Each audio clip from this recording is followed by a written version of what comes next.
My name is Robert Mendoza. I am 74 years old, and for 16 solid years, I thought I would die alone, forgotten by my only son. But when an inheritance of $4 million fell into my hands, I discovered something much worse than loneliness. I discovered that for certain people, my only value was in dollar bills and coins. When I opened the door that Thursday afternoon in July and saw my son, Mike, standing there with that forced smile that did not quite reach his eyes, I felt an icy chill run down my spine. It had nothing to do with the air conditioning blowing inside. Because I always knew, that this sudden reappearance was not the work of chance or remorse. It was the work of something much older and more dangerous: greed. But what Mike did not know, what no one aside from my attorney and my accountant knew, was that this inheritance did not even represent half of what I actually owned. Behind the tired, lonely old man he saw standing in front of him hid a man who had spent the last few years building something much bigger than he could ever imagine. Let me go back a little bit so you can understand this whole story.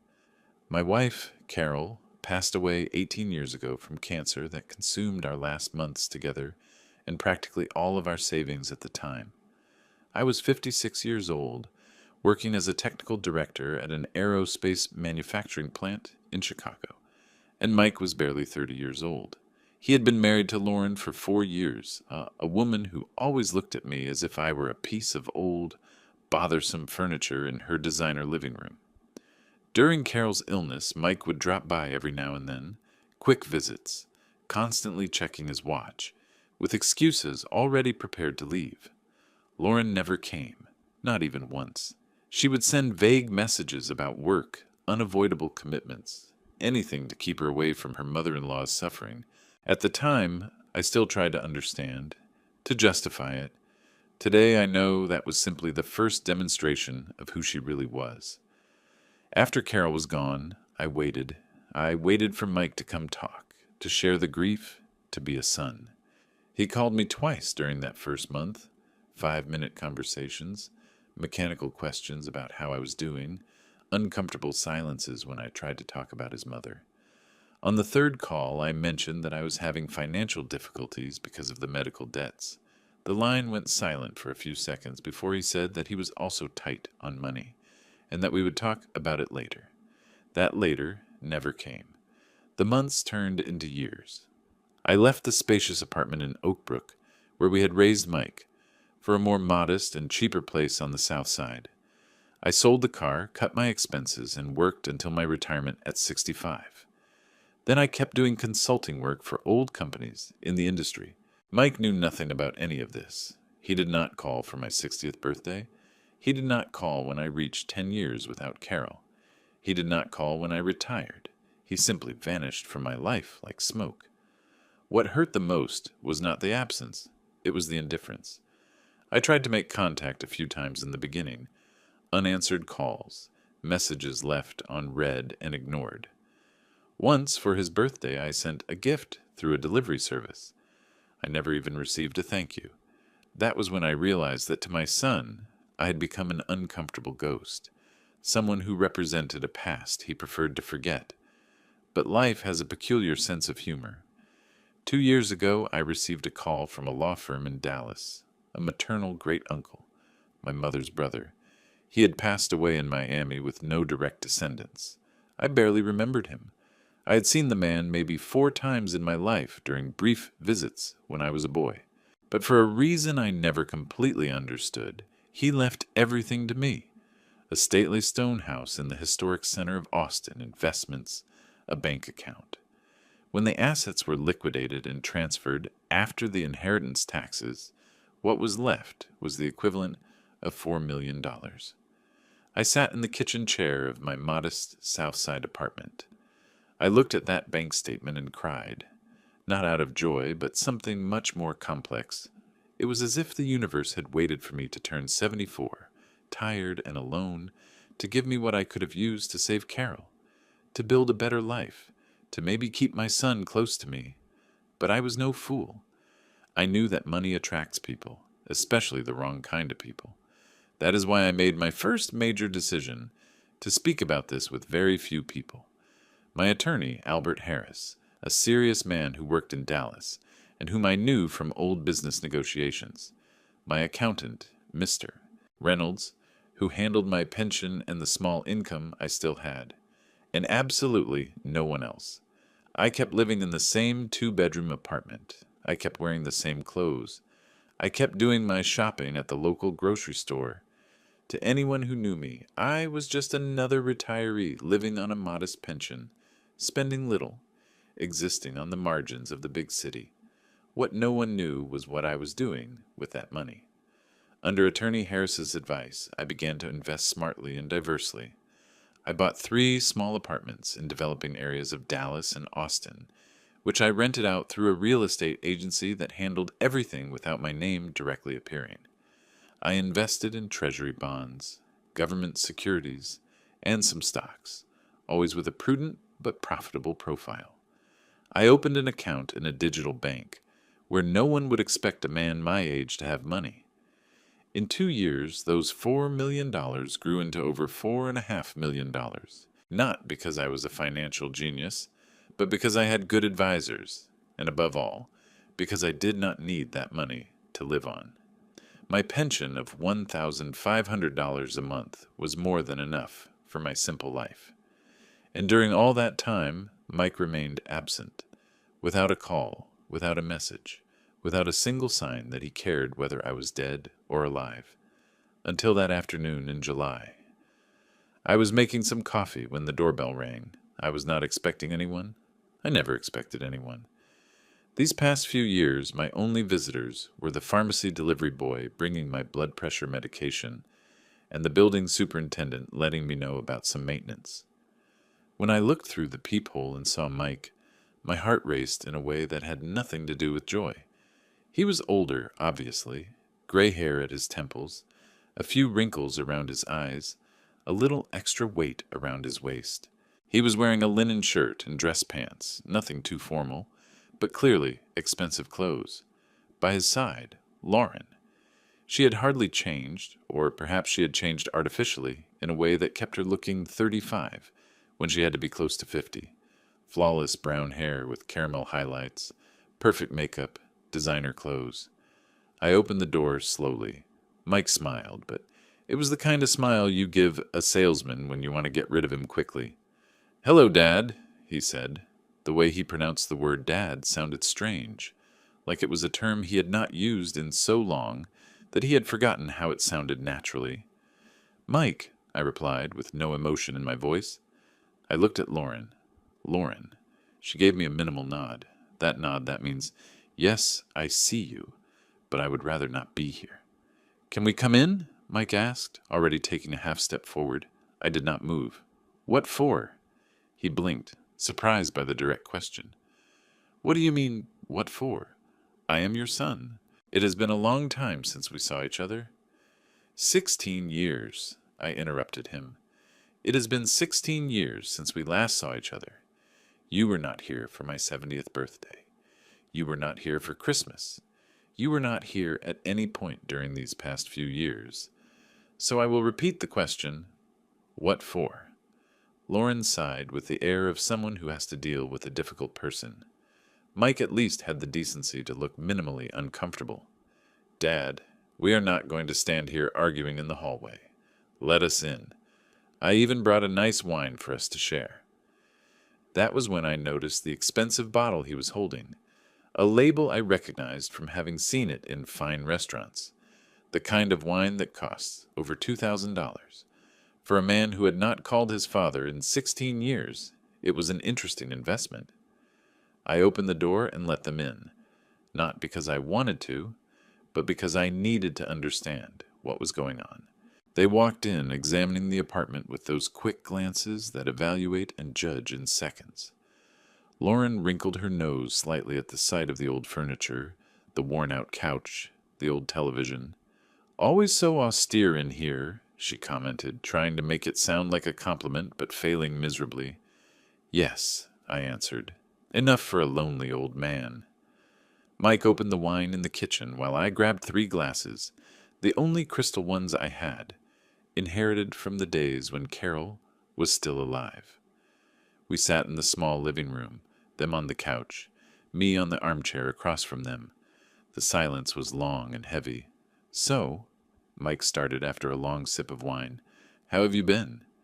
"The exact same way I have lived these past 16 years, I replied, without taking my eyes off him. "Alone. And you?" He exchanged a quick look with Lauren. "Good, we are working a lot. We have an import-export company now, you know. Tech products from Asia. It is doing well, but it is very demanding." "I can imagine," I said, taking a small sip of the wine I had not asked for and did not want. Lauren shifted restlessly on the couch, clearly impatient with this conversation that was going nowhere. "Robert," she said, using my name for the first time in maybe 20 years, "we heard about something." I waited, showing absolutely nothing. Mike shot her an irritated look, as if he wanted her to shut up, but she continued. "We found out you received an inheritance. A considerable inheritance." There it was, not even 10 minutes in. I felt something ice-cold slide down my spine. Not surprise, but confirmation. Because deep down, I knew it from the moment I saw Mike in the hallway.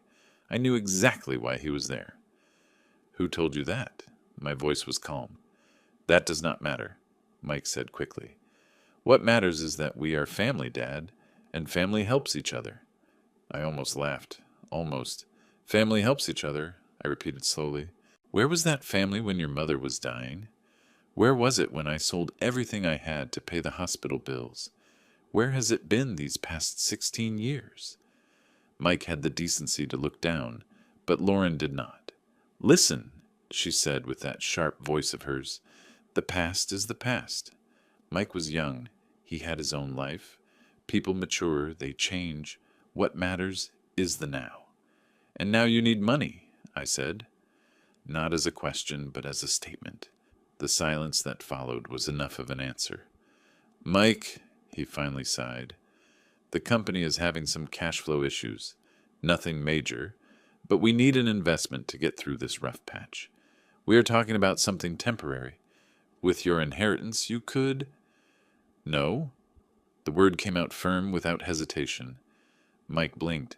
"What do you mean, no? You have not even heard what I was going to propose." "I do not need to hear it," I replied, setting my wineglass on the coffee table. "The answer's no." Lauren stood up, her patience clearly exhausted. "You are selfish. Mike is your only son, your only heir. That money is going to go to him anyway when you die. So why not help him now when he needs it?" I stood up too, slowly, feeling my old knees protest. "First, I have absolutely no obligation to give money to someone who abandoned me. Second, who said that money is going to go to him? And third," I walked to the door and opened it, "I think it is best if you leave." Mike stood up, trying one last card. "Dad, be reasonable. I'm asking for your help. As a father, you shouldn't—" "As a father," I interrupted him, "I raised you. I paid for your education. I worked myself to the bone to give you everything. And when I was left alone and old, you disappeared. Do not come here and talk to me about what I should do as a father." They left. Lauren walking with heavy steps, Mike hesitating. Before crossing the threshold, he turned around one last time. "You are going to regret this," he said, and it was not a threat, it was a promise. I closed the door and leaned against it, my heart pounding hard, because I knew this was far from over. People desperate for money do not give up on the first try, and my son, apparently, was more than desperate. I called Attorney Harris the next day and told him everything. He listened in silence, then said something that confirmed my worst fears. "Robert, desperate people do desperate things. We need to protect your assets legally, and we need to protect you too." That is how what I call my second education began. Attorney Harris explained power of attorney to me, how someone could try to declare me incompetent, common scams against the elderly, document forgery. I learned legal terms I never imagined I would need to know: guardianship, conservatorship, usufruct, dismemberment of property, future protection mandates. What should I do? I asked him.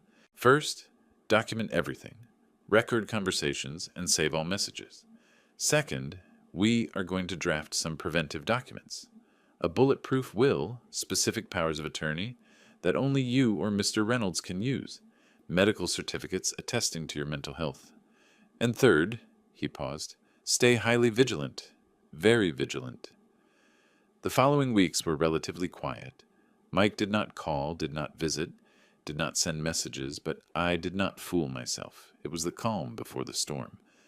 That was when I began to notice strange things, small things that on their own would mean nothing, but together formed a disturbing pattern. One day, the bank executive called me to say that someone had tried to access my account information by showing up at the branch, pretending to be my son and claiming I was sick. They gave him nothing, thank God, but the alert was triggered. A few days later, I received a visit from a social worker who said he was conducting a census of elderly people living alone. I asked several questions and found out there was no official program like that in the neighborhood. It was someone trying to evaluate my mental and financial condition. The building superintendent sought me out to tell me that a woman had come asking questions about me, wanting to know if I received visitors, if I had health problems, if I was forgetting things. When he described the woman, I immediately recognized Lauren, but the worst came on a September morning. I received a court summons. Mike was filing a guardianship lawsuit against me, claiming that I was suffering from senile dementia, that I was the victim of scammers trying to steal my inheritance, and that he, as a devoted son, needed to assume my guardianship to protect me. I held that paper with trembling hands, not out of fear, but out of absolute rage. My own son was trying to have me declared insane just to get his hands on the money. For 16 years he did not care whether I was alive or dead. But now, suddenly, he was a devoted son worried about his vulnerable father. I immediately called Attorney Harris. "They are going down that route," I said, my voice cracking with indignation. "I was expecting it," he replied calmly. "That is why we already have everything prepared. You have medical certificates from 3 different specialists attesting to your full mental capacity. You have bank statements showing you manage your own finances competently, and I am already drafting our response. Robert, breathe. They are not going to win." But this was not about winning or losing legally. It was about what this meant. My son was willing to publicly humiliate me, to portray me as a senile, incompetent old man, to strip me of my dignity and autonomy. All for money. For money that he did not even realize was just the tip of the iceberg. Because here is the great secret that neither Mike nor Lauren had any idea about. That $4 million inheritance was only the beginning. In the 2 years since I received that money, not only had I invested smartly, but I had also discovered something extraordinary about my past. It turned out that the great-uncle who passed away in Miami was not just a distant relative. He was a partner in an old maritime shipping company that operated between New Orleans and the Caribbean. I had also inherited his stake in that company, which still existed and operated, managed by other partners. That stake entitled me to monthly dividends of roughly $100,000. For 2 years, that money had been deposited into an account the lawyers had set up for me. When I finally sorted out all the paperwork to access those funds, and that took months of documentation and legal procedures, I discovered that over $2.5 million had accumulated. I brought that money stateside in December of last year completely legally, declared it to the IRS, paying all owed taxes. I invested it even more carefully, diversifying in real estate, international funds, bonds, and my total net worth at the time Mike was trying to have me declared incompetent hovered around $7.5 million. $7.5 million that a 74-year-old man living in a modest apartment on the south side of Chicago had accumulated completely alone with the help of 2 competent professionals. $7.5 million that my son thought he could obtain if he managed to legally turn me into an incompetent ward of the state. But there was more, something that even Attorney Harris did not know yet. For the past 6 months, I had started developing a personal project. I remembered how Carol had always wanted to help people in need, but we never had the means to do it on a large scale. I had begun structuring a foundation, nothing grandiose, but something meaningful, a foundation that would provide financial support for cancer treatments for low-income families, in Carol's memory. I had set aside $1.5 million for this. I was working with specialized lawyers to register the foundation, establish the selection criteria, and set up the administrative structure. It would launch on the anniversary of Carol's death, in 4 months, and the name would be clear, the Carol Mendoza Foundation, in memory of the woman that Mike had barely bothered to mourn. All of this was running through my mind as I prepared for the guardianship hearing. Attorney Harris had assured me the case was weak, that there was no medical or testimonial evidence to support Mike's claim. But I was still nervous, because courts are unpredictable and judges are human, subject to impressions and prejudices. The hearing took place on a cold October morning. The family court in Chicago was packed with dozens of people waiting for their cases. Mike and Lauren arrived with their lawyer, a man in an expensive suit, with the air of someone who charged top dollar to do dirty work. I arrived with Attorney Harris, wearing my best suit, which was 20 years old but well maintained, and carrying a briefcase full of documents. Mike did not even look at me. Lauren, on the other hand, looked at me with that air of superiority she always carried, as if she had already won. When we were called, we entered a small room with the judge, Judge Duran, a man of about 55 years with a piercing gaze. Mike's lawyer presented the case, an elderly father living alone who had recently received a large sum of money, showing signs of mental confusion, at risk of being preyed upon by scammers, a worried son wanting to protect his father. It was my turn. Attorney Harris presented the medical certificates. 3 different specialists, a geriatrician, a psychiatrist, and a neurologist, all attesting after comprehensive examinations that I had full cognitive capacity. He presented bank statements showing competent financial management, smart investments, no signs of erratic or suspicious spending. He presented letters of reference from the building superintendent, neighbors, the pharmacy where I bought my medications monthly, all testifying that I was lucid, independent, and responsible. And then Attorney Harris did something I did not expect. He asked to ask me some questions right there in front of the judge. Questions about math, current events, history, my daily routine. I answered everything calmly and precisely. Then he asked me to explain how I had invested my money. I explained in detail the funds I had chosen, why I had chosen them, what kind of return I expected, how I had distributed the risks. When I finished, the judge turned to Mike's lawyer. "Counselor, your client alleges that this man is incompetent.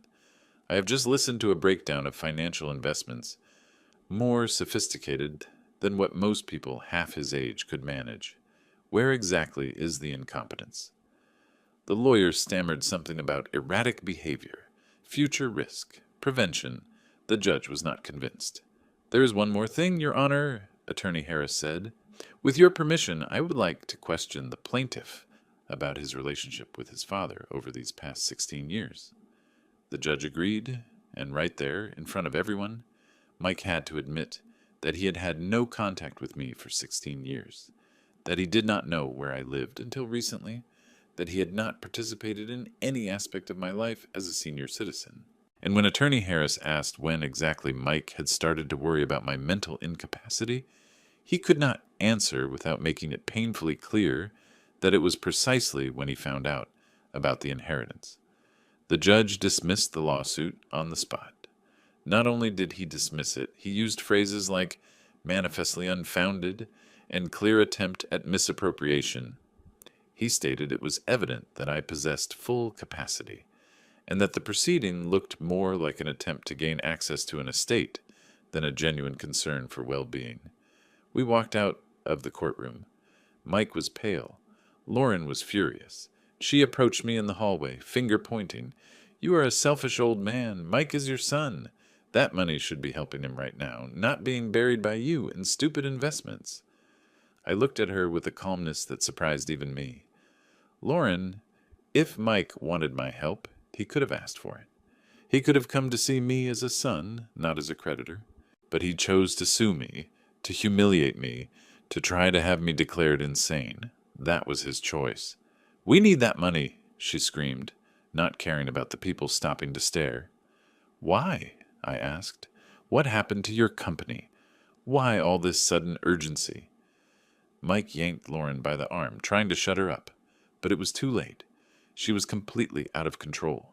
"The company went bankrupt, okay? We lost everything. We are over $800,000 in debt. The bank is going to foreclose on the house. And you are just sitting there, all alone, on millions that you do not even need." And there it was, the naked truth. They did not just want my money. They desperately needed it. And they were willing to do absolutely anything to get it. Mike finally managed to drag Lauren away. Before leaving, he shot me one last look. And this time, there was no shame or discomfort. It was pure, unadulterated rage. "You're going to give us that money one way or another, old man." I watched them leave, and a part of me, the part that still remembered the little boy who had once been my son, felt a pang of sadness. But it was a distant sadness, like someone feeling pity for a stranger. "It is going to get worse," Attorney Harris said beside me. "Desperate people do not just stop." He was right. 2 weeks later, I started receiving collection calls. Companies I had never heard of, claiming I had debts. When we investigated, we discovered that someone had used my personal information to try to take out loans, open accounts, and make purchases. Attorney Harris filed police reports and placed preventive freezes on my credit. But the emotional damage was done. My own son was trying to ruin me financially. Then came the anonymous letters. Someone sent one to the superintendent, claiming that I was hoarding trash in the apartment and was a health hazard.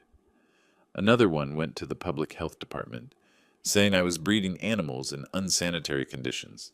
All fake, all investigated and dismissed. But all of it was meant to cause humiliation. Attorney Harris hired a private investigator.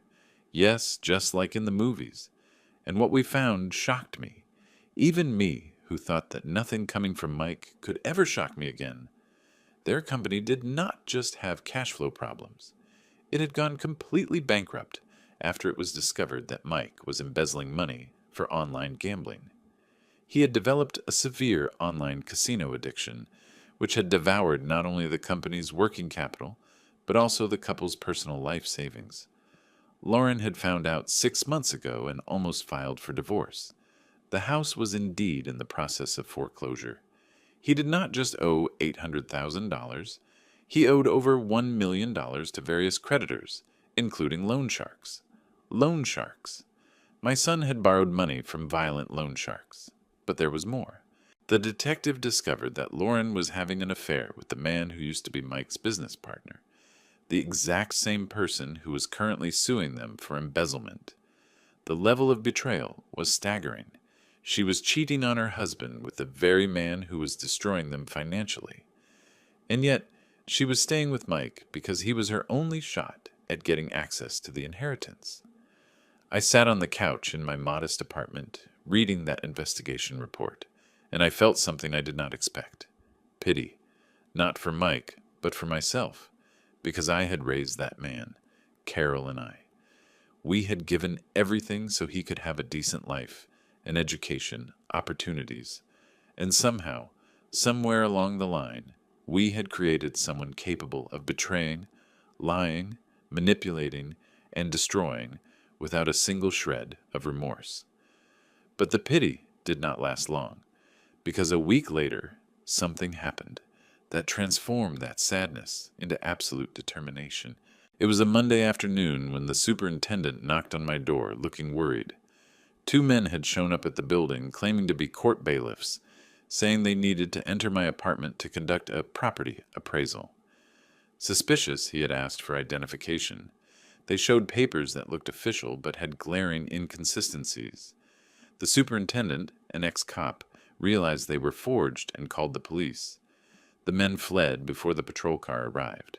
But it was crystal clear. Mike had hired thugs to break into my apartment. Why? Maybe to plant evidence of mental incapacity. Maybe to steal documents. Maybe to physically intimidate me. I will never know for sure because they did not make it inside. But that had crossed a line. It was no longer just about money or legal proceedings. It was my physical safety. I called Attorney Harris and said something I never thought I would say about my own son. I want a restraining order, and I want to sue him for absolutely everything we can. Attorney Harris did not argue. The next day, we filed a restraining order, barring Mike and Lauren from coming anywhere near me or my building. We filed criminal complaints for attempted fraud, document forgery, and threats. We handed over all the evidence the detective had collected to the authorities, and then I did something I had been planning for weeks. I called a meeting at Attorney Harris's office and requested that Mike and Lauren attend through their legal counsel. It was a settlement conference, at least that is what it said on paper. In reality, it was the day I was going to show my entire hand. They arrived with an arrogance masked as resignation, as if they were doing us a favor just by showing up. We sat in an elegant boardroom with a massive wooden table and windows overlooking downtown Dallas. Me, Attorney Harris, and Mr. Reynolds on one side, Mike, Lauren, and 2 lawyers on the other. "All right," their lead lawyer began. "We are here in a final attempt to resolve this as a family. My client is willing to drop all proceedings if we can reach a reasonable financial settlement." Attorney Harris smiled. That very specific smile experienced lawyers give when they know they are about to flip the table. "How interesting," he said calmly. "Because we also have a proposal, but first we would like to clarify a few points." He opened a thick file and started passing out documents, sheet after sheet of cold, hard evidence. Bank statements showing Mike's online gambling transactions, photographs of him meeting with known loan sharks, records of the fraudulent loan applications made in my name, audio transcripts of Lauren offering to pay people to testify falsely about my mental incompetence. I watched the color drain completely from Mike's face as he flipped through the pages. Lauren tried to maintain her composure, but her hands were physically shaking. "That is not all," Attorney Harris continued. "We also have the attempted home invasion using forged legal documents. We have proven links between you and those men. And we have," he took a dramatic pause, "hard proof that Lauren is having an extramarital affair with Mark Sanders, the exact same man who is suing you both for commercial fraud." Lauren stood up abruptly, her face turning bright red. "That is an invasion of privacy. You cannot—" "We can, and we did," Mr. Reynolds interrupted, speaking up for the very first time. "Everything was done completely within the bounds of the law, all through a licensed private investigation, authorized under suspicion of criminal activity. And before you ask, yes, we have photographs, many photographs." Mike sat in absolute silence, staring blankly at the table. He did not say a single word, neither to defend himself nor to defend his wife. Just dead silence. "Now," Attorney Harris said, "let us talk about that proposal. Robert has set aside $1.5 million to establish a foundation to support cancer treatments. Mike sent me a text message on my last birthday. It just said, 'Happy birthday, Dad.' I stared at that message for several minutes. I did not respond, not because I am holding a grudge, but because I did not know what to say. The words that matter, the apologies, the explanations, the acknowledgement of what he did, never came. A simple happy birthday felt far too empty to fill 16 years of silence.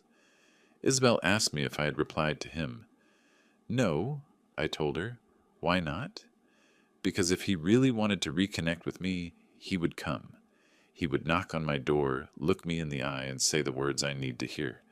A text message is the most cowardly way of asking for forgiveness, without actually asking for it. She nodded, then asked, "But if he came, would you see him?" I thought about that. I really thought about it. "Yes," I finally said. "I would see him. I would listen, because I believe people can change. I will not change my will. I will not give him any more money, but I would listen, because that is the dignity I choose to have. The dignity of not letting myself grow as hard as my circumstances tried to make me." 2 years have passed since that meeting in Attorney Harris's office. 2 years in which I have lived more fully than in the previous 16. I learned to cook dishes that Carol used to make. They do not turn out quite the same, but there is something comforting about the process. Every time I make her favorite stew, I feel like she is right there, guiding my hands. I joined a senior book club. We read one book a month and get together to discuss it. Last month we read 100 Years of Solitude, and it was fascinating to hear the different interpretations from people who have lived so much life. I also started writing, nothing professional, just my memoirs. The stories of my life with Carol, how we met, the early years of Mike when he was still a sweet little boy who would hug me when I got home from work. Isabel says I should publish them, but I do not know. Maybe they are just for me, or maybe one day when I am no longer here, someone will find them and understand that behind this old man who lived alone for so long, there was a life full of love, loss, and ultimately redemption. Attorney Harris called me a month ago with news. Mike had sold his rented apartment and moved to Austin. Apparently, he landed a job as a supervisor at an automotive plant. Nothing glamorous, but honest work. He is no longer in the addiction treatment program. He completed it, and as far as they know, he is staying clean. "I thought you would want to know," Harris said. "Thank you," I replied, and I felt something strange. Not joy, exactly. Perhaps relief. The relief of knowing that my son, despite everything, still possessed the strength to pick himself up. Does that mean I will forgive him? I do not know. Forgiveness is not a light switch you flip on or off. It is a process, and I am going through that process at my own pace. What I do know is that I no longer feel that burning rage I felt before. Now it is more like an old scar that aches when the weather changes, but one you can touch without falling apart. Isabel and I are planning a long trip for next year. We want to tour Napa Valley, stay in wine country, and enjoy good food and beautiful scenery. "Did you ever think," she asked me the other day as we drank coffee on my terrace, "that your life would turn out like this?" "Like what?" "Peaceful, happy even." I thought about it. "No," I admitted. When Carol died, I thought happiness died with her. When Mike vanished, I thought I would die alone and bitter. When I received the inheritance, I thought it would only bring more pain. But here I am, 74 years old, with a partner who makes me laugh, with a foundation that helps people, and with a future that still has good things to offer. "Your Carol would be proud," Isabel said. And you know what? I think she really would be. The foundation now has 3 full-time employees, a coordinator, a counselor, and a social worker who evaluates the cases. I go to the office twice a week, not because I have to, but because I want to. I love hearing the stories of the families we help. Each one is different, but they all share that same fear, that exact desperation I saw in Carol's eyes when she learned the cancer had won. And every time we can give someone a little bit of hope, a little more time, or a treatment they thought they could never afford, I feel like I am honoring her memory in the most meaningful way possible. Not with marble headstones or grand monuments, but with lives saved, with families who do not have to go through what we went through. That is a legacy. That is love that transcends death. Mr. Reynolds, my accountant, showed me the numbers the other day.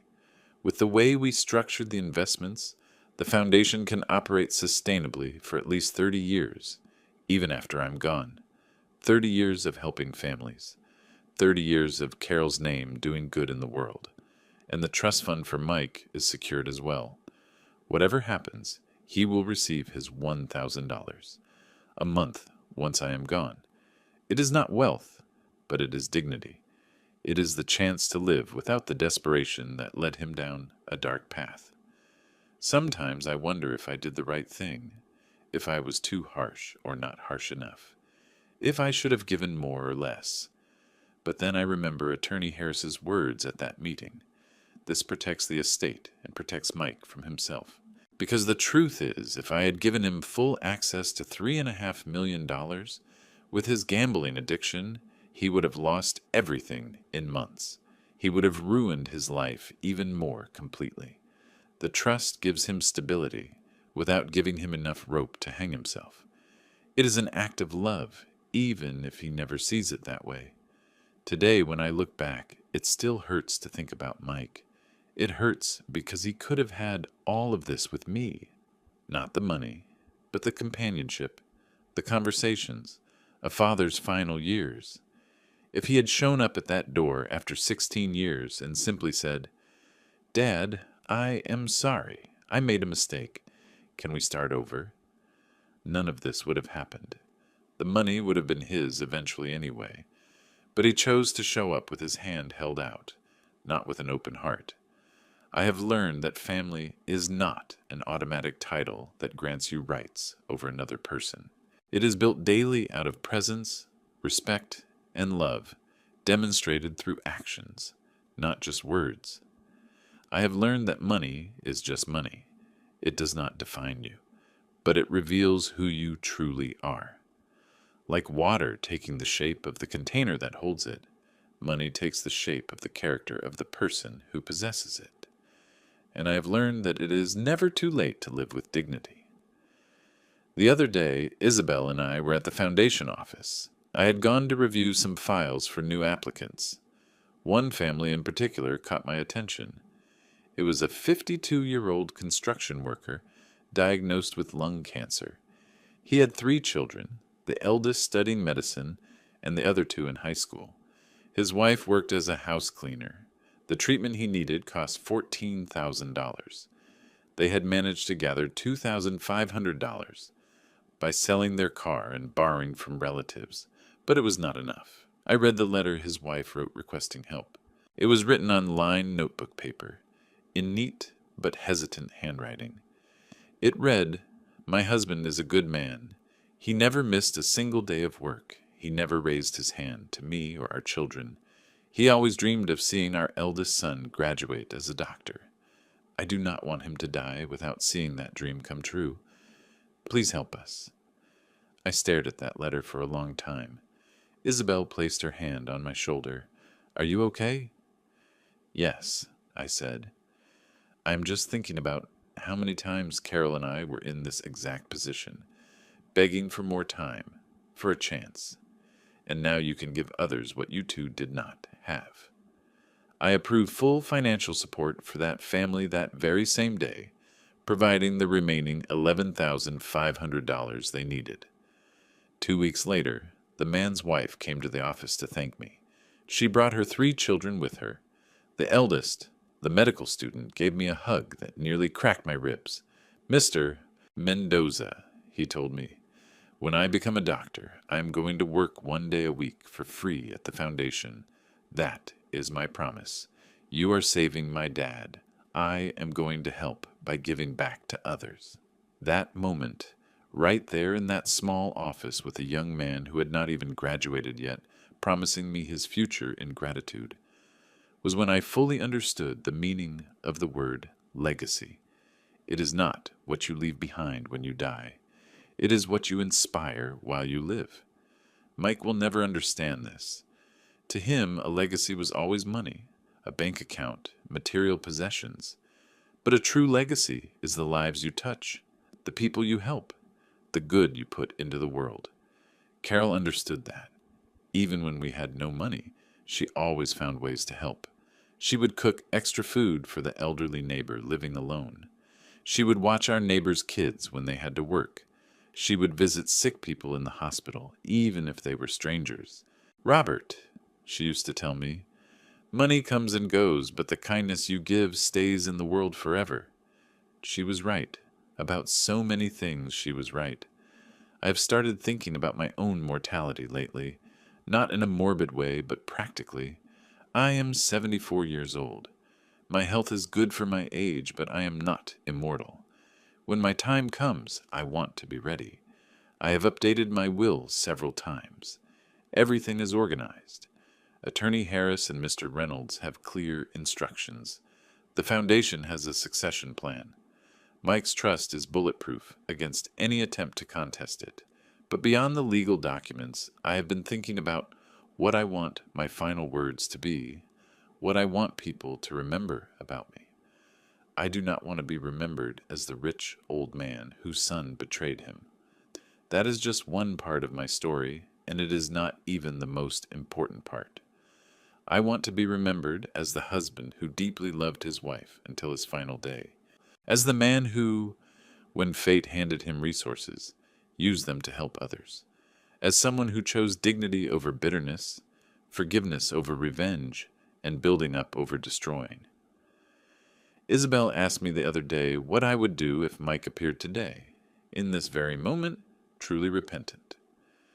"Would you change the will?" she asked. I thought about it carefully. "No," I finally said. "The will is as it should be. It protects Mike from himself, and it ensures that the money does the good it is meant to do. But I would welcome him in. We would talk. Maybe we could build something new? Not as father and son in the traditional sense, but as two men who share blood and are trying to heal old wounds. And if he never comes, then I will live the rest of my life knowing I did everything I could, that I left an open door for him, that I gave him financial stability without giving him the chance to destroy himself, and that I honored his mother's memory in the best way possible." The foundation celebrated its 3rd anniversary last month. We held a small event in a hall, inviting some of the families we had helped, our employees, and the doctors who collaborate with us. Isabel prepared a video featuring testimonials from the families. Seeing those faces, hearing those stories of hope and gratitude was overwhelming. One man stood up and said, "My daughter is 6 years old. She is here today because the Carol Mendoza Foundation paid for her surgery. If it were not for Mr. Mendoza, I would be planning her funeral instead of her birthday party next week." Another woman, an elderly lady, said, "I lost my husband to cancer 3 years ago. We did not have the money for the treatment he needed. When my sister was diagnosed last year, I thought I was going to go through the exact same thing. But this foundation helped us. My sister is in remission, and I have a second chance at not losing someone I love." I listened to story after story, and with each one, I felt the weight in my chest. That weight I had carried ever since Carol died get a little bit lighter. Not because the pain disappeared. The pain of losing her will never disappear. But now that pain has meaning. It has a purpose. When the event ended, I stayed alone in the hall for a few minutes. I looked at the photos on the walls, the faces of the families we had helped, and I spoke to Carol as if she were right there. "We made it, my love," I told her. "Not the way we thought we would, not together, but we made it. Your name is helping people. Your memory is saving lives. And me? I am okay. I am finally okay." I do not know if she heard me. I'm not particularly religious, but I like to think that somehow, somewhere, she knows.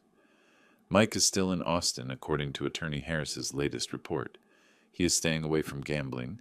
He lives a simple life, works honestly, and meets his obligations. We have not spoken, but I know he is out there, living, surviving, and that will have to be enough for now. Maybe one day he will knock on my door. Maybe one day we will have that conversation we need to have, or maybe not. Maybe this is the way our story ends, with respectful distance instead of painful closeness. I have learned to be at peace with both possibilities. Isabel and I took that trip to Napa Valley. It was beautiful. Vineyards as far as the eye could see, exquisite food, sunsets that looked like paintings. One evening we were sitting on the patio of a winery, sipping a glass of wine as the sun set. "Do you know what the strangest thing is?" Isabel asked me. "What?" "That the best things in my life have come after 60. My teaching career was fulfilling, but these years with you, traveling, being free, this is better than everything that came before. I smiled. I feel the exact same way. Do you think Mike will ever understand what he missed out on? I do not know, I admitted. Maybe when he is old like me, when he looks back on his life, he will realize it. Or maybe he never will. But that is his burden to carry, not mine. You are a wise man, Robert Mendoza. No, I said. I'm just a man who has lived long enough to learn some very expensive lessons. We have started planning the expansion of the foundation. With the growth we have experienced, Mr. Reynolds believes we can open a second office in Dallas next year. That would mean being able to help more families and reach more people who need support. The idea excites me. I'm also working with a local university to create scholarships for medical students who commit to working in oncology. Carol always said we needed more doctors who genuinely cared about patients, not just about money. These scholarships will bear her name as well, the Carol Mendoza Scholarships for Future Oncologists. Perhaps in 20 years there will be doctors all across the country saving lives thanks to an education made possible by a woman they never got to meet, but whose love and suffering made their careers possible. Now that is immortality, not in a religious or spiritual sense, but in a practical, real sense. Carol will live on in every life those doctors save, in every family the foundation helps, and in every moment of hope we can give. And when I am gone, I want the same thing to happen. I want my life to have meant something more than just the years I breathed. I have started giving talks at senior centers about estate planning, how to protect oneself from abusive relatives, and the importance of having legal documents in order. Many elderly people live in fear of their own children or family members, fear that they will be declared incompetent, robbed, or abused. I share my story, not with every single detail, but enough for them to understand that they are not alone, that family betrayal is more common than people admit, and that there are ways to protect themselves. After one of these talks, a man around 80 years old approached me with tears in his eyes. "Thank you," he told me. "My daughter-in-law is pressuring me to give her access to my accounts. She says it is to help me, but I know it is for her. I thought I was being paranoid or selfish, but you made me see that it is okay to protect myself. Those moments confirmed to me that I am on the right path, because in the end, my story with Mike, painful as it is, can serve to help others. It can be a warning, a guide, an example of how to maintain dignity, even when the ones you love most betray you. And if my pain can prevent the pain of others, then it was not in vain. Time has a curious way of softening even the deepest wounds. It does not heal them completely, they never fully disappear, but it makes them more manageable, like an old knee pain you learn to carry. 3 years have passed since that meeting in Attorney Harris's office. 3 years in which my life has transformed in ways I never imagined possible. The Carol Mendoza Foundation is now a solid reality. It is no longer just a dream or a project. It is an institution that employs 7 people, has 2 offices, and has helped over 80 families. 80 families. 80 stories of hope where before there was only despair. Every month I receive letters. Some are of gratitude, others are requests for help, and others are simply updates from patients who want me to know how they are doing. There is one letter I keep in my desk. It is from the daughter of one of our very first beneficiaries. She was 14 years old when her father was diagnosed with colon cancer. We paid for his treatment. He survived. Now she is 17 and was just accepted into medical school at the state university. Her letter reads, "Mr. Mendoza, when my dad was sick, I thought my life was over. I thought I would have to drop out of school to work and help with the debts. But you gave us a second chance. You did not just save my dad, you saved my future. I am going to be an oncologist. I am going to help other families like mine, and it all started with your kindness." When I read letters like that, I understand that the money I inherited was no coincidence. It was a responsibility. It was a test, and I believe with humility that I passed that test. Isabel and I have developed a comfortable routine. We do not live together. Neither of us wants that. But we spend most of our days together. We have breakfast 3 times a week, travel together, and attend foundation events together. She has become an integral part of my life. She is not Carol, and she never will be, and that is fine. She is Isabel, with her own light and her own way of making me feel that life is still worth living. The other day she said something that made me think. "Robert, do you know what the difference between you and Mike is?" "What?" "You learned that love is not measured in dollars and cents. He never learned that." She was right. Mike always viewed relationships as transactions. What can this person give me? What do I gain from this? He never understood that the best things in life, the ones that truly matter, do not have a price tag. Laughter shared with a friend, the hand of someone you love holding yours, the satisfaction of helping someone in need, the peace of knowing you lived with honor. Those things cannot be bought. They cannot be inherited. They are cultivated, earned, and chosen day after day. I have thought a lot about what I would say to other parents who are going through something similar. Parents with children who only show up when they need money. Parents who feel used, betrayed, abandoned. I would tell them this: you are not alone. Family betrayal is one of the most painful experiences a human being can face because it comes from where we least expect it. I would tell them that it is okay to set boundaries, that it is okay to protect yourself, and that love does not mean allowing yourself to be destroyed.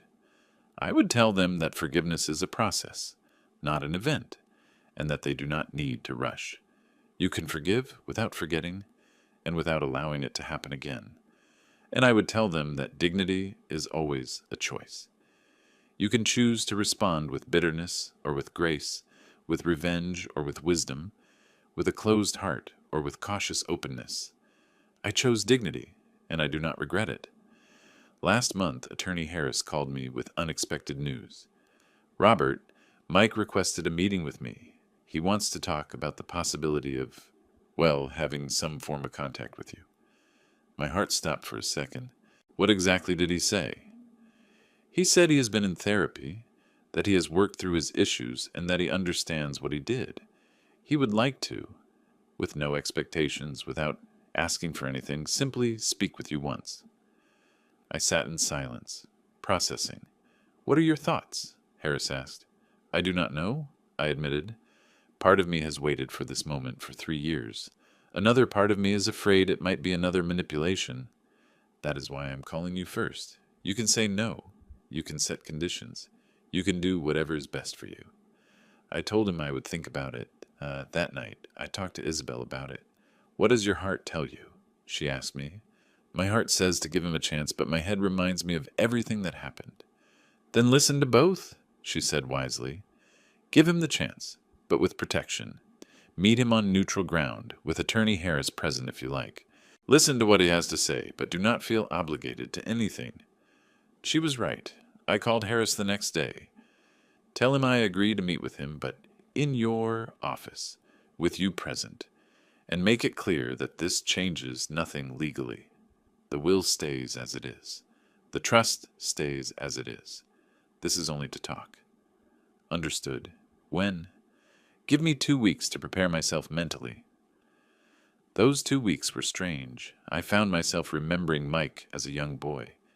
The boy who would run to hug me when I got home from work.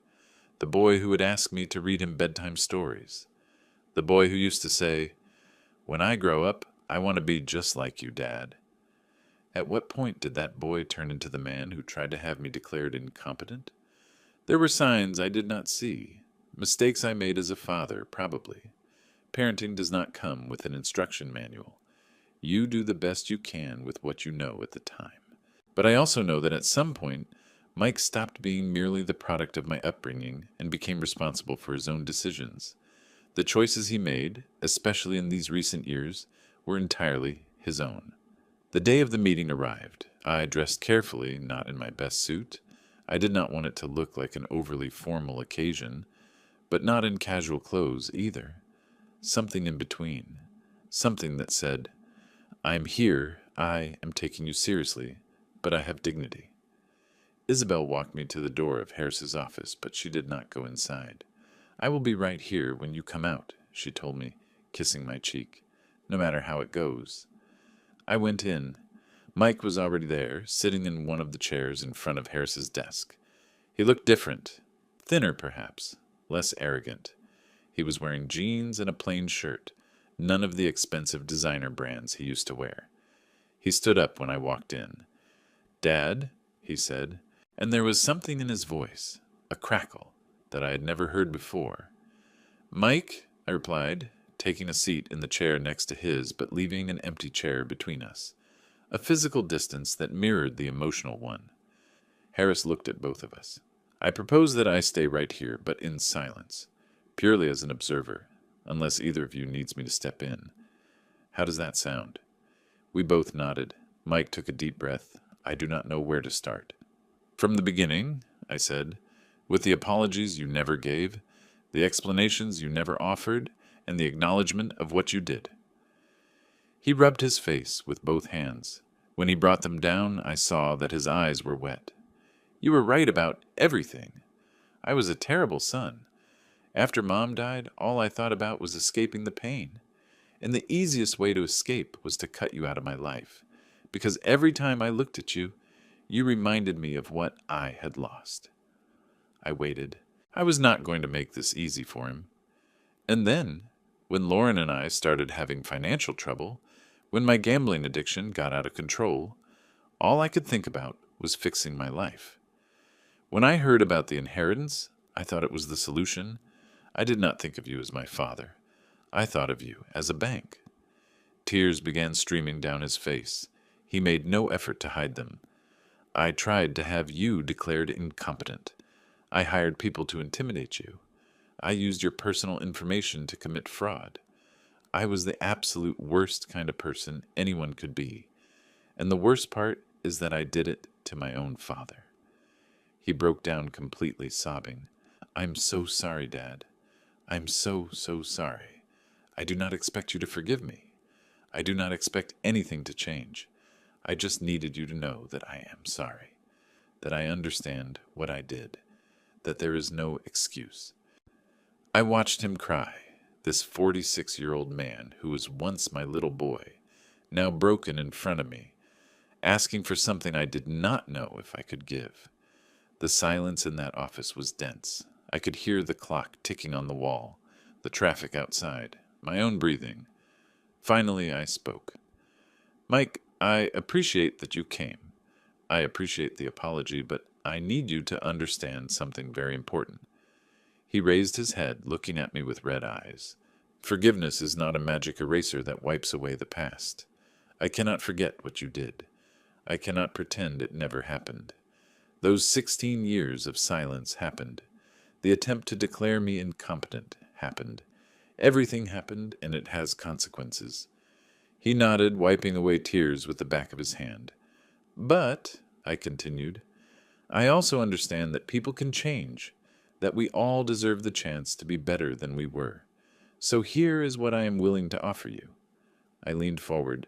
"I am not going to change my will. The Carol Mendoza Foundation will remain the primary heir to my estate. The trust fund that provides you with $1,000 a month after my death stays exactly as it is. That is non-negotiable." I saw disappointment flicker briefly across his face, but he accepted it. "However," I said, "I'm willing to try to rebuild some form of relationship. Not like before. That is impossible. But perhaps we can find something new, something honest." "What does that mean?" he asked in a raspy voice. "It means we can meet once a month if you want. To have coffee, to talk, with no expectations and no agenda. Just two men who share blood and history, trying to get to know each other again." "I would like that," he said quickly. "I would like that very much. But there are conditions," I added. "First, complete honesty always. No lies, no manipulation. Second, respect for the boundaries I set.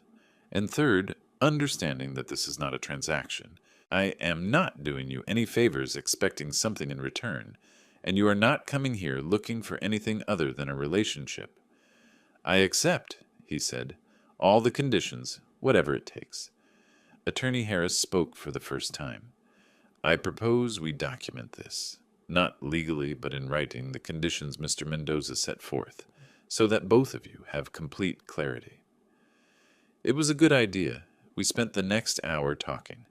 Not about deep things, just basic conversation. Mike told me about his job at the plant, about how the addiction recovery program had helped him, and about his small apartment in Austin. I told him about the foundation, about Isabel, and about the trips I'd taken. It was strange, like getting to know a distant relative for the first time. There was familiarity in his gestures and facial features, but also a great deal of distance. When we finished, we stood up. Mike extended his hand. I shook it, firmly but briefly. "Thank you, Dad," he said, "for giving me a chance I do not deserve."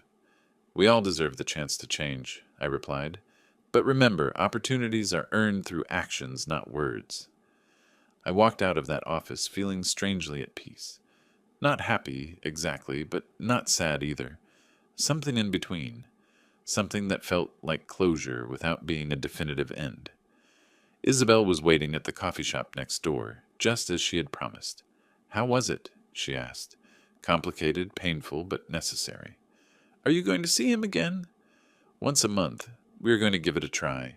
She took my hand across the table. "You are a very brave man, Robert Mendoza." "Or very foolish," I said with a sad smile. "No," she said firmly. "Brave? Because it takes far more courage to risk opening your heart again than to lock it away forever." That was 6 months ago. Mike and I have seen each other 5 times since then, always in public places, always for an hour, always maintaining a certain emotional distance. We have not recovered the father-son relationship we lost. I do not know if we ever will, but we have built something different, something more honest, perhaps. Something based on the reality of who we are now, not on nostalgia for who we used to be. During our last coffee, he asked me about his mother. "Dad, do you think Mom would be disappointed in me?" I thought carefully before answering. "Your mother," I said slowly, "would be heartbroken over the choices you made, but she would also be proud that you're trying to change.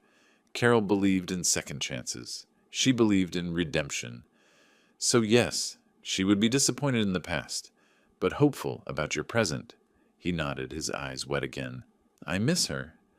"I do too," I admitted. "Every single day."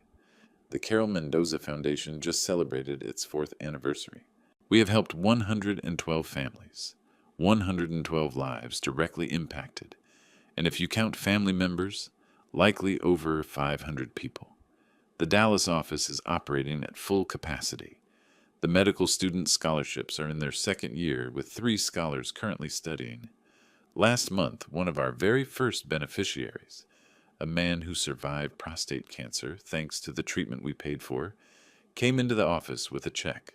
"Mr. Mendoza," he said, "when you helped me 3 years ago, I promised you that one day I would return the favor.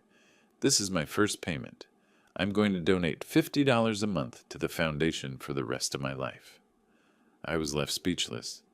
$50 a month might not sound like much, but for a man working as a mechanic with 3 children, it was a fortune of love.